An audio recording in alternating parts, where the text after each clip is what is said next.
If you're spending so much on skincare, but you do not have the diet to match that, you're not going to be getting the glowing and flawless skin that you want. You can't out skincare a bad diet. Hello everyone, my name is Clementina and I do health and wellness content here on YouTube. I have a bachelor's degree in nutrition and I also recently graduated with my master's degree in food chemistry. Today we're going to be covering the topic of the link between the right nutrition and skincare. I'm going to be going over some nutrients at first, then I will be going into one study that just covered the topic of skin hydration and moisture retention along with elasticity, and lastly I will go over some skin conditions and what kind of nutrients and foods have been found to impact these conditions. Alright, let's get into it. First, you need to understand that skin is so much more than just the appearance that it has on your face. It has multiple barrier functions. It's the only thing between your organism, your organs and everything and the outside world. It's the largest organ in your body. It has the functions of a permeability barrier, also antimicrobial barrier, antioxidant barrier. I'm quite sure that you're familiar with one of the largest factors that impact the appearance of the skin and that could accelerate skin aging. Apart from age, there are two types of aging. The one is the aging that is predetermined. It's just a normal part of life, and at some point your production of collagen starts to decline. That's inevitable. It's going to happen. However, the external factors play a really large role in how your skin looks before that and how fast are you going to age. You're familiar with the largest factors such as alcohol and smoking that are well known to impact the appearance of your skin negatively. Also, another thing is UV radiation. So extensive exposure without additional sun protection to UV radiation can accelerate collagen breakdown and also create more oxidative stress in your skin that could negatively impact the production of collagen. Glucose is another important factor. It is the preferred source of energy for most of the cells in the human body, and because of that, excessive amounts of glucose in your skin could cause some abnormal changes in your skin appearance. In studies that were conducted to evaluate the effects of glucose on the skin cells, it was found that it inhibited the proliferation, so the generation of new cells. This is what cell proliferation is, and it enhanced the cell differentiation. The differentiation is when your cell gets assigned a specific function. These terms are going to be mentioned also more throughout the video, so I think it's important to clarify that. A well-balanced proliferation and differentiation are very important for also the wound healing process, and an impaired wound healing due to abnormal levels of glucose is seen in diabetes, for instance. Now we're going to be going into all of the nutrients that have been found to have an impact. The first one, this is a very obvious one, is vitamin A and its derivatives, and it has been found to regulate the proliferation, so the generation of new skin cells. It also plays a role in balancing out the differentiation, so the assignment of a specific function, and regulate the apoptosis. This is the programmed cell death of certain skin cell types. The apoptosis is nothing bad, just to clarify that. This is where a cell is supposed to die, or a cell is being damaged and your body has recognized that, and then it just sends out a signal for this cell just to go away, so your body gets rid of it. Your body getting rid of it is a good thing. Vitamin A has two forms mainly, all of the retinoids and all of the carotenoids. The retinoids are compounds like retinol or retinyl palmitate and also other forms, and they're all found in animal sources. Think beef liver, generally liver and organ meats, also milk, all kinds of dairy products, eggs as well. And the carotenoids such as beta-carotene. This is the most popular one, but there is also lycopene and astaxanthin and so on. They are found in plant-based sources. Think anything orange. This is the first thing, like not oranges, however not oranges. Think carrots, sweet potato, pumpkin, squash, although it's more on the yellow side. Green leafy vegetables, they also contain some amounts of beta-carotene. The carotenoids need to be first converted for them to be able to exert the function of vitamin A in your body. So your body cannot directly utilize them, that's why their absorption rate is a bit smaller. Apart from regulating the functions of cells in your skin, there have also been some studies that investigate the impact of beta-carotene supplementation, generally vitamin A supplementation, and sun protection. So can they serve as some sort of a endogenous sun protection factor? Because you know the most important well-known form of sun protection is just applying creams on your skin, and researchers were investigating in a 12-week trial where they administered some beta-carotene supplement, and they found a reduction of UV-induced erythema. I don't know if I'm pronouncing that normally. This is sunburn. However, do not take this as a sign to stop applying sunscreen and just eating carrots and thinking that this is sufficient sun protection. This does not cancel out the need for proper sun protection especially in the summer. It's effect is not as grand, so that you really just get complete sun protection. And secondly, these effects were observed after a long period of supplementation, so it has to enrich itself in the skin first so that it can exert this function. Here there's just a brief mention again in this paper that I found of the topical application of retinol. If you're into skincare, you're probably familiar with retinol, and here they just mentioned that it mediates the breakdown of collagen, so it regulates that so it doesn't break down too quickly, and could also protect against UV-induced decreases in procollagen. This is the precursor to collagen. Unfortunately, this is very important to mention, vitamin A is a fat-rich vitamin and it accumulates, as already mentioned, in your body. If you intake too much of it, it does not go away. Your body does not excrete that. And there was one trial, we also covered this one at uni when we were having the vitamins lecture. It's called the CARET trial, so CARET trial.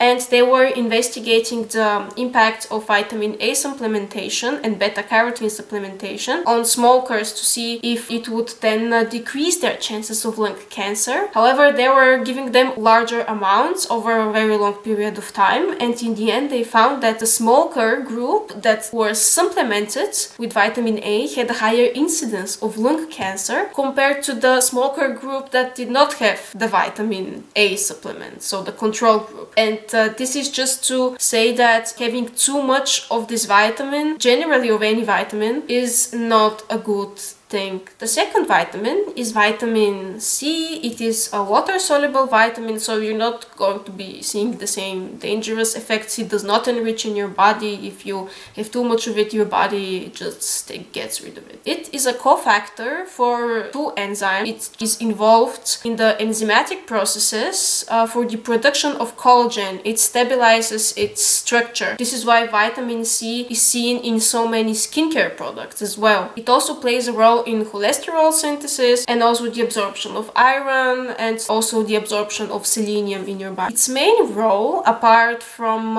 regulating collagen production, is also as an antioxidant. Its other positive effects on skin health are the reduction of the oxidative stress that's generated by UV radiation. Excessive amounts of these reactive oxygen species, this is what they're called, they can cause damage to the collagen that's in your skin, and they could also alter other components such as elastin. This is kind of self-explanatory. It takes care of the elasticity of the skin. This could lead to deep wrinkles, altered texture, and also pigmentation. And vitamin C suppresses the triggered production of these reactive oxygen species by the excessive UV radiation.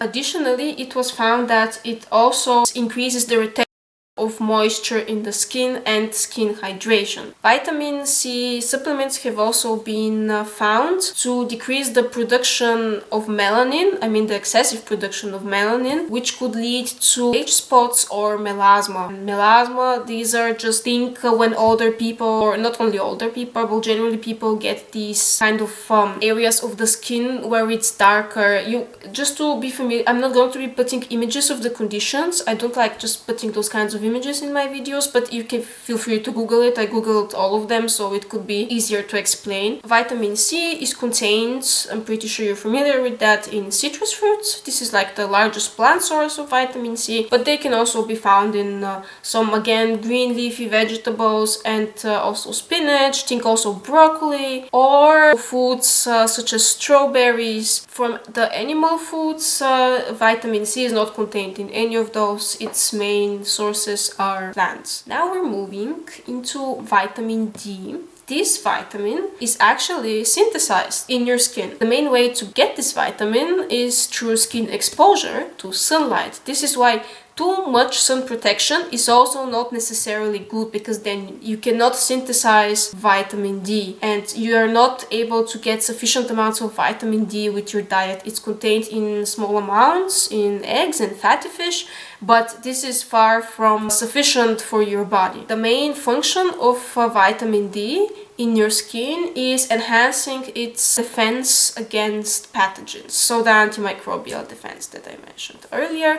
It increases the production of specific compounds. It's called the CAMP, and that stimulates your skin's defense and its immunity. Vitamin D has also been found to inhibit the proliferation, so the multiplication of keratinocytes. Those are cells in your skin. This has been found beneficial for specific cases, for conditions such as psoriasis that are associated with dysregulated and enhanced skin proliferation, and they also help modulate the inflammation. Your ability to produce vitamin D actually declines over time. One study found that the concentration of the precursor of vitamin D decreases up to 50% from age 20 to age 80. So it's not just about the sun exposure, it's also about the fact that your body physically cannot produce as much of it as it used to do. This is why vitamin D and also calcium supplementation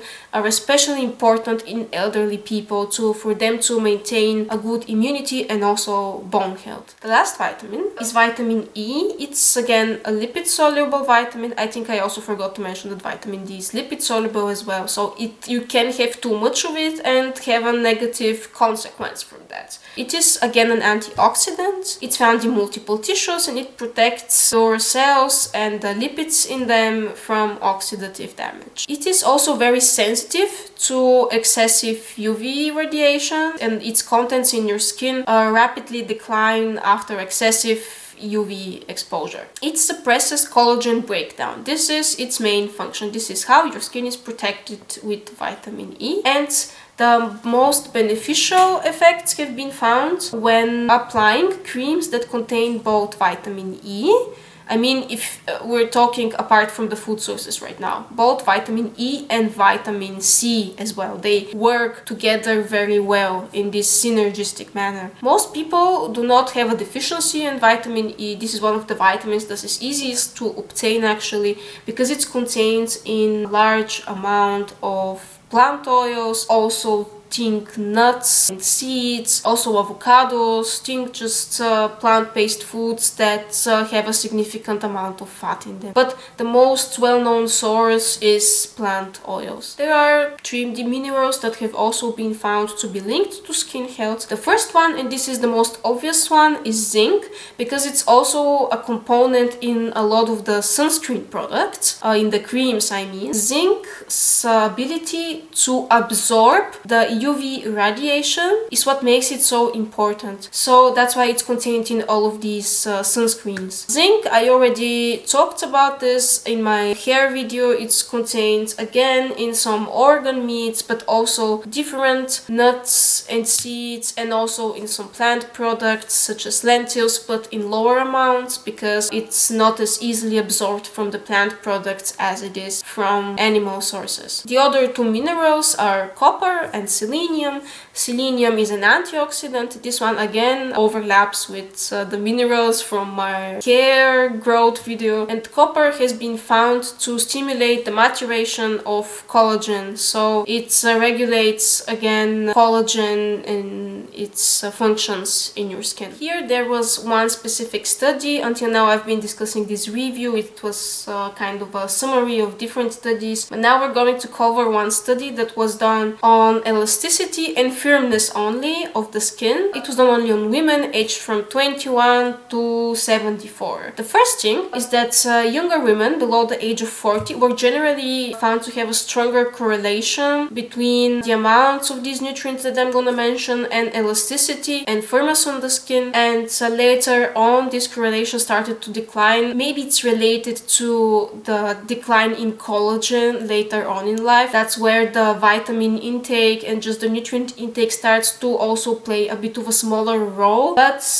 again, there was a correlation. It was just lower compared to younger women. The components that had an impact in this study were first fatty acids. Those are fatty acids such as linoleic acid and alpha-linoleic acid.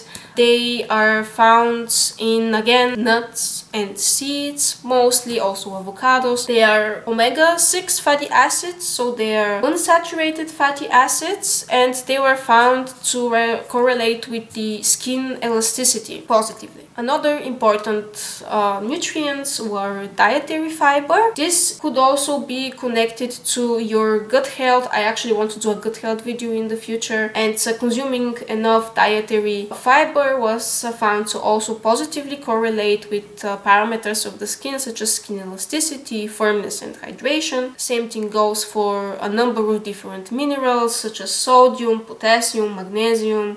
I already mentioned zinc and copper as well. Again, also vitamins from the B group. Also severe vitamin B deficiencies. Most of the vitamin B's, B3, B6, B12 and so on, are generally will have some kind of manifestation connected to your skin. It makes a lot of sense that having more of them in your diet is going to be positive for your skin. It also was connected with the decrease in the risk for contracting certain skin conditions. That also includes folate. This is also a compound that is connected to the regeneration of the cells. That's why they believe they found this positive correlation. I know that I probably mentioned all of the nutrients that exist, but you get the idea. Having a balanced diet that just contains all of the essential nutrients is going to be sufficient to improve your skin appearance greatly. Also, these vitamins are all contained in a lot of plant products as well as animal products. If you consume them in combination, I believe that it's really going to start to show on your skin. Now we're briefly going to go into some skin conditions and some nutritional therapies that have been proposed for their treatment. The first one I already mentioned is psoriasis,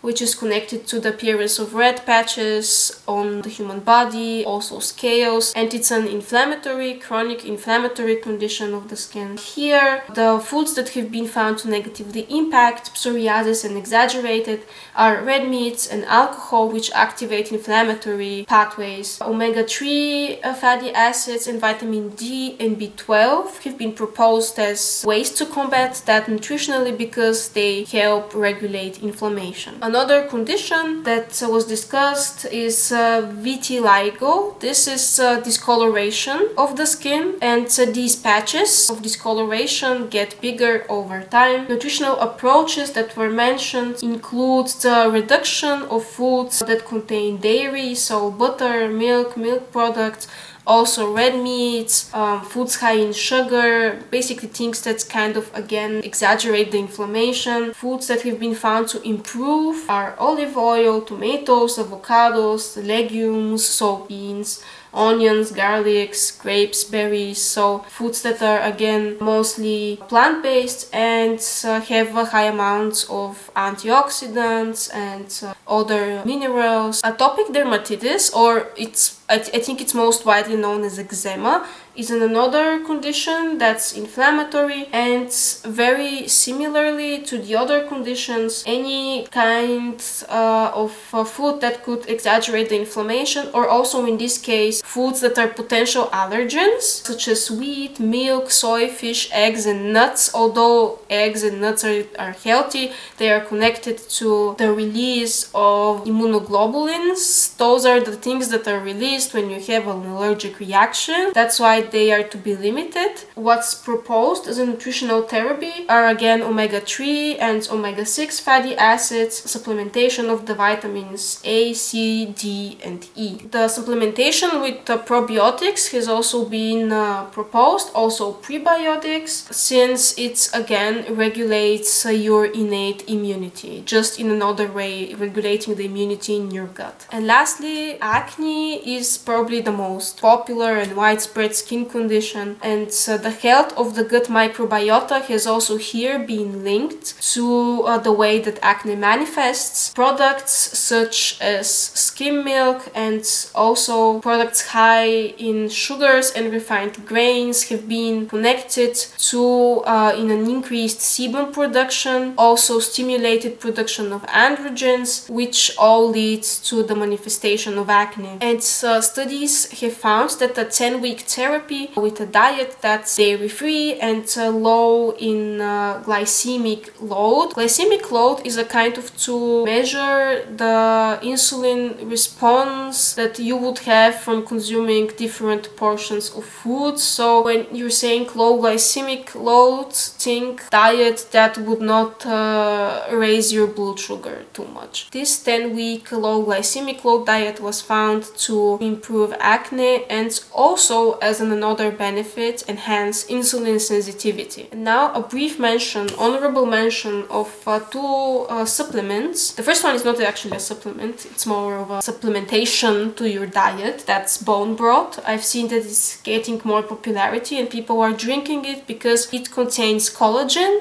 Yes, it does indeed contain collagen, and also some vitamins such as vitamin A, vitamin B, not only one vitamin B, but like multiple vitamin Bs and also vitamin K. It could also impact your digestive health positively. However, if you're drinking it solely for ingesting collagen and you want to have a therapeutic dose of collagen, the bone broth is not gonna do the job. It contains lower amounts of collagen that you would get from a conventional supplement. I'm not saying that bone broth is not good for you, it's great for you, but if you're just drinking it for the collagen, you might as well be better off getting a supplement, because this is where the higher dosages are. As you know, there are supplements that range from 1 gram up to 5 grams and also even more if you're taking powders. And a therapeutic dose, I believe from the studies that I was looking into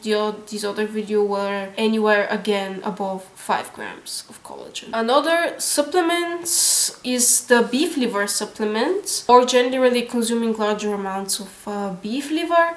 I believe it gained such popularity because it's very high in vitamin A, and I already discussed that vitamin A is very important for your skin health. It's not only for your skin, it's also very important for your eyesight. Vitamin B12 is also contained in higher amounts in these supplements. Also minerals such as selenium and copper. And while beef liver is good to be consumed once in a while, it's also very high in cholesterol. So it's kind of something that you need to keep in mind to not overdo it. And I also mentioned vitamin A is not beneficial for you in higher dosages, it could actually do some harm. Therefore, if you're ingesting sufficient amounts of vitamin A with your diet, I don't see why you should be taking additional beef liver supplements. On a final note, I think you're getting the message from most of my videos that just if you eat a balanced diet, you're probably going to be okay in terms of hair health, skin health. I also want to do some videos on immunity, like generally foods that enhance your immune system function. Also, if you have any further suggestions, if there is something that interests you, feel free to comment down below and just propose any topic that you want me to do some research on. Thank you so much for being here with me today. I hope that you found this video helpful, and also I want to thank everyone because I reached recently 50 subscribers, and I'm really glad that people are finding these videos helpful. I hope that they're not too sciencey, like complicated. I try to explain everything so that it's not as academic, because I'm used to it, but I know that for people that don't read papers, which is the majority if you have not studied anything related to that, this could be a bit of overwhelming. So I just would be really glad if you told me if you find this way too sciencey and you want me to tone it down a bit. Thank you very much again, and I'll be seeing you next time.